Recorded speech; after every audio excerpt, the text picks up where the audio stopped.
All right. Not a real cowboy. Not a real cigarette.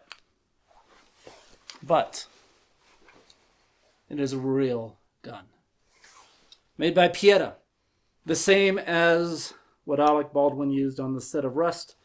This is not exactly the same model, but it is the same firing mechanism. And that's what I want to talk about now. Of course, unloaded. Yes, I checked. Now I want to demonstrate a couple things about the Pieta. This is true for all single action revolvers.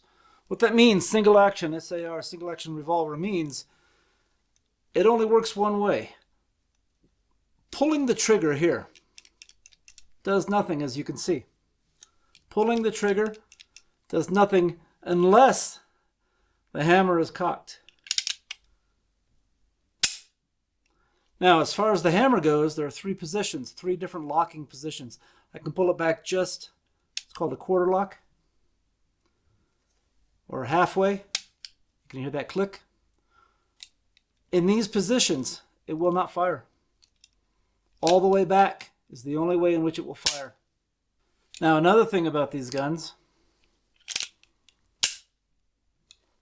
if your finger is on the trigger and you pull the hammer back and let the hammer go, it will fire.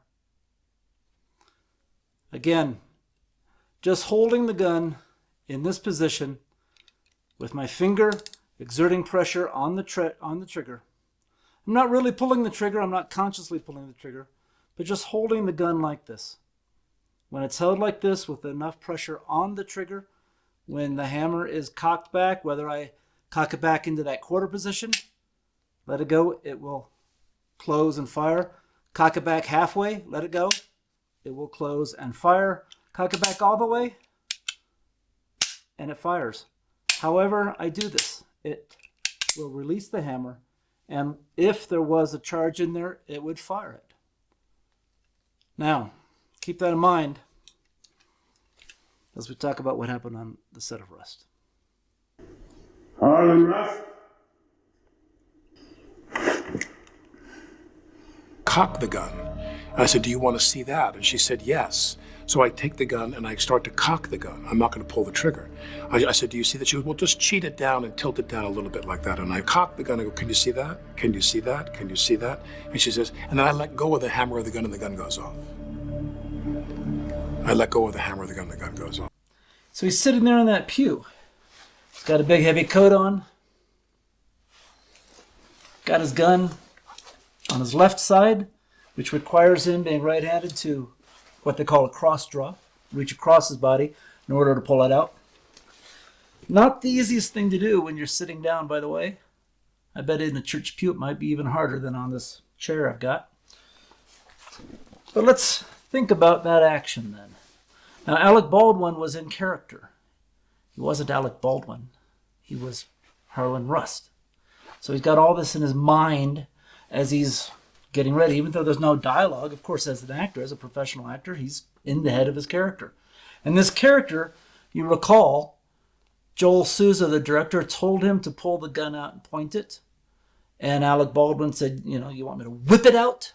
And yes, that was the direction. Whip it out. Stand right here for you. So whip it out. Okay, well, let me get this all greased. Ready? Okay, ready? So as we saw in the takes before lunch, that's what Baldwin was doing. He was whipping the gun out in a fast, jerking motion. So what he does when it's ready is he whips it out. However, when you whip it out, you put all that effort into whipping that gun out, and you're still gripping that gun, and now you use your thumb to pull that hammer back, bam, because you're gripping the trigger. That's what I believe happened. Alec Baldwin says he didn't pull the trigger. I don't think he did. Not consciously. He didn't choose to pull the trigger. But by whipping that gun out and then cocking it, he's already got too much pressure on that trigger. And it fires. The moment he lets it go, the moment he pulls that thumb back, it fires.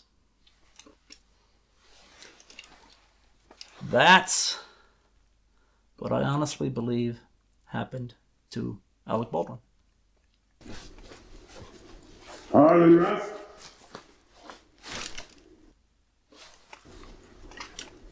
Harlan Russ. Harlan Russ. Bam.